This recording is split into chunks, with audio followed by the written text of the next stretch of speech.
Welcome to Let Me Fix This. Enjoy the video. Start by checking prerequisites before you create a SQL Server agent job. Ensure SQL Server agent service is running and set to automatic startup. Confirm your login has appropriate rights, such as SQL agent operator role, SQL agent reader role, or sysadmin permissions. Decide who will own the job and which database context the job steps will use. Choose a meaningful job name and job category to make administration easier later. Prepare command scripts, TSQL, or PowerShell snippets you will run in each job step. Open SQL Server Management Studio and expand the SQL Server Agent node.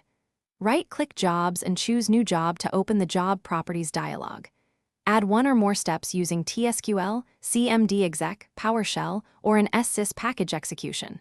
For each step, set the database context, retry attempts, and output file path. Create a schedule with recurring frequency, start time, and enabled state. Configure notifications to email or pager the operators for success or failure events. After creating the job, run it manually to validate all steps and outputs. Check the job history for step durations, return codes, and error messages. Secure external access by using credentials and proxy accounts for CMD.exec and PowerShell step types.